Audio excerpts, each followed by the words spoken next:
നിങ്ങളുടെ favourite shows ഇനി ഒരിക്കലും മിസ്സാവില്ല. ഇപ്പോൾ C5 കാണും നിങ്ങളുടെ ഫേവറേറ്റ് ഷോസ് തികച്ചും സൗജന്യമായി.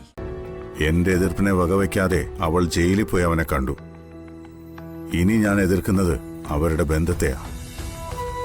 ആ എതിർപ്പ് കൂടി ലംഘിച്ച് അവൾ അവനൊപ്പം പോയാൽ സേതുമാധവൻ എന്ന അച്ഛൻ പിന്നെ ജീവനോടെ ഉണ്ടാവില്ല. എന്താണ് ഉറക്കൊന്നുമില്ലേ? സച്ചേട്ടാ മരുന്നെടുക്കോ.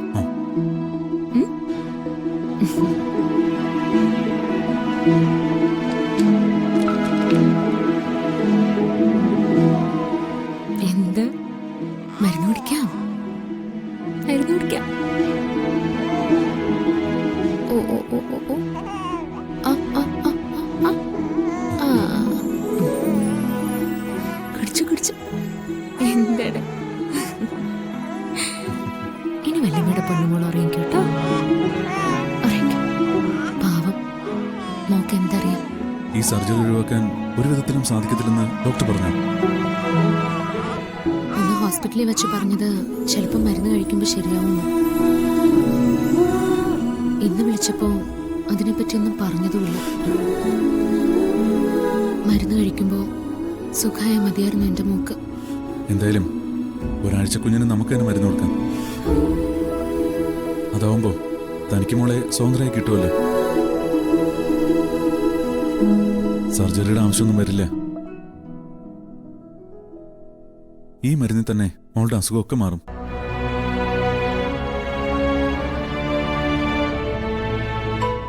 സമയത്രയായില്ലേ? ഇടയ്ക്കിടയ്ക്ക് ഉണരുന്നോണ്ട് മോക്ക് വിശക്കും.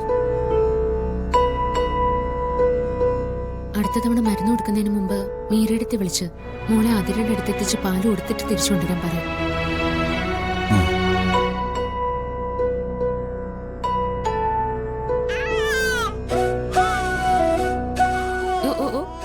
അപ്പൊ ഉറങ്ങാനുള്ള പ്ലാനൊന്നും ഇല്ലേ?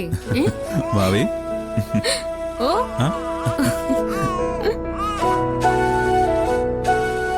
എന്താണ്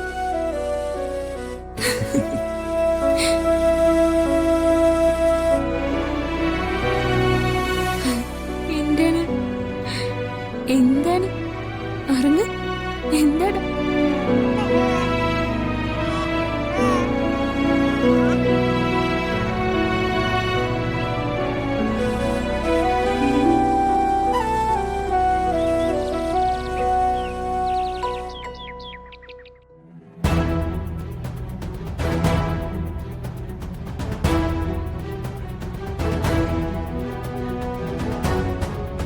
ഒരു കാര്യം ഞാൻ എല്ലാവരോടായിട്ട് പറയുക.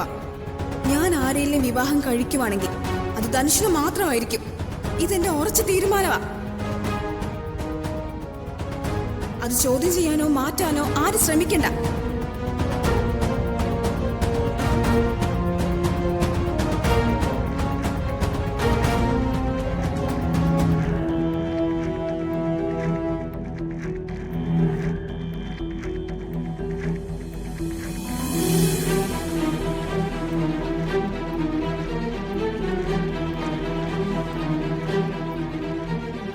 നാളെ എന്റെ ധനുഷ് ജയിലിൽ നിന്ന് വരുന്നുണ്ട്.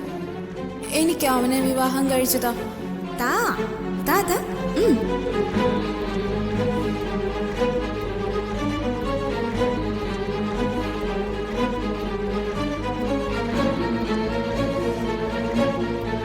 അച്ഛാ, സ്നേഹയുടെ കാര്യത്തില് എന്താ അച്ഛന്റെ തീരുമാനം? അത് തന്നെയാ ഞാനും ആലോചിക്കുന്നത്. തീരുമാനം നമ്മളെല്ലാവരും നേരത്തെ എടുത്തു കഴിഞ്ഞു. പക്ഷേ സ്നേഹ അവനെ മറക്കാൻ പറ്റില്ലെന്ന് പറയുന്നതാ എനിക്ക് മനസ്സിലാവാത്തത്. അന്ന് ജയിലിൽ കാണാൻ പോയപ്പോ അവൻ എന്തൊക്കെയോ പറഞ്ഞ് അവളെ വിശ്വസിപ്പിച്ചിട്ടുണ്ട് അച്ഛാ. ഉള്ളിൽ സ്നേഹം കിടക്കുന്നതുകൊണ്ട് അവൾ അതൊക്കെ വിശ്വസിക്കുകയും ചെയ്തു. അവൻ എന്തൊക്കെയാണാവോ പറഞ്ഞു കൊടുത്തത്? അവൻ എന്തൊക്കെ പറഞ്ഞാലും അവനെ മാത്രം തെറ്റു പറയാൻ നമുക്ക് കഴിയില്ല. നമ്മുടെ കുട്ടി അവിടെ ചെന്നതുകൊണ്ടല്ലേ അവൻ അങ്ങനെയൊക്കെ പറഞ്ഞത്. അങ്ങനെയൊക്കെ സംഭവിക്കുമെന്ന് എനിക്ക് അന്നേ ഒരു ഭയം ഉണ്ടായിരുന്നു.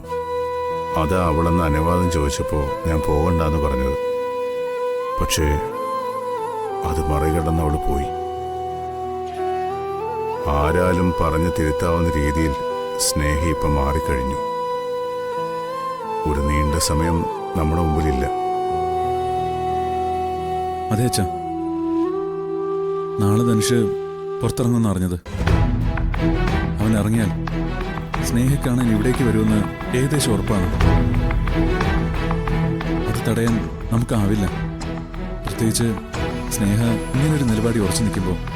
എത്രയെന്നും പറഞ്ഞ് അവളെ പൂട്ടിയിടുന്നു, അല്ലെങ്കിൽ ഇതിനൊക്കെ വിലക്കുന്നു. ആ നന്ദ,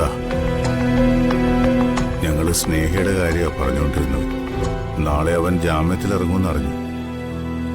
സ്നേഹയുടെ കാര്യത്തിൽ ഒരു തീരുമാനം എടുക്കേണ്ടത് നീയാ. അതിന്റെ കാരണം ഞാനിനി പറയണ്ടല്ലോ. അവൻ ജയിലിൽ കിടക്കുവോ പുറത്തിറങ്ങുവോ അതൊന്നും എന്നെ ബാധിക്കുന്ന വിഷയമല്ല. എന്നെ ബാധിക്കുന്നത് എന്റെ മോളുടെ കാര്യമാണ്. ഒരു മാപ്പ് ചോദിക്കാൻ പോലും അവൻ ഇവിടേക്ക് വരരുത്. സ്നേഹയ്ക്ക് അവനെ കാണണമെന്ന് വാശിയാ. ആ വാശി അവളുടെ ജീവിതത്തെ ബാധിക്കും. അതുകൊണ്ട് എന്ത് തീരുമാനവും നിനക്കെടുക്കാം. സ്നേഹയുടെ കാര്യവും പറഞ്ഞ് അവൻ എന്റെ മുമ്പിൽ വരരുത്. എന്റെ എതിർപ്പിനെ വകവയ്ക്കാതെ അവൾ ജയിലിൽ പോയി അവനെ കണ്ടു. ഇനി ഞാൻ എതിർക്കുന്നത് അവരുടെ ബന്ധത്തെയാ. ആ എതിർപ്പ് കൂടി ലംഘിച്ച് അവൾ അവനൊപ്പം പോയാൽ സേതുമാധവൻ എന്ന അച്ഛൻ പിന്നെ ജീവനോടെ ഉണ്ടാവില്ല. അത് ഓർമ്മയിൽ വെച്ച് വേണം ഈ കാര്യം കൈകാര്യം ചെയ്യാൻ.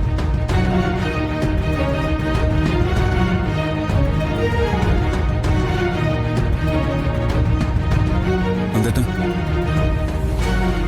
എന്താ നന്ദേട്ടന് മനസ്സിലായി?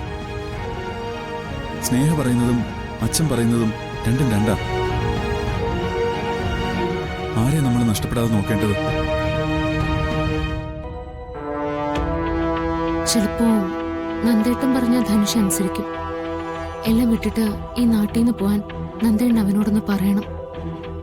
നമുക്ക് നമ്മുടെ കൊച്ചിന്റെ ഭാവി നോക്കിയല്ലേ പറ്റുള്ളൂ. നിങ്ങൾ ടെൻഷൻ ആവണ്ട. ധനുഷ് ഇറങ്ങുന്ന സമയത്ത് ഞാൻ അവിടെ ചെല്ലുന്നുണ്ട്. സ്നേഹയും കൊണ്ടാ ഞാൻ പോകുന്നത്. അവൻ ഇങ്ങോട്ട് വന്നൊരു പ്രശ്നം ഉണ്ടാക്കുന്നതിന് മുൻപ് ഞാൻ അവിടെ ചെന്ന് അവളെയും കൂടെ നിർത്തി ഒരു പരിഹാരം കാണാം. രണ്ടിലും തീരുമാനിക്കാൻ പറ്റാത്ത അവസ്ഥയാ. അച്ഛനും സ്നേഹയും നമുക്ക് നഷ്ടപ്പെടരുത്. അതിനെന്താ വഴിയെന്ന് ഞാനത് നോക്കട്ടെ.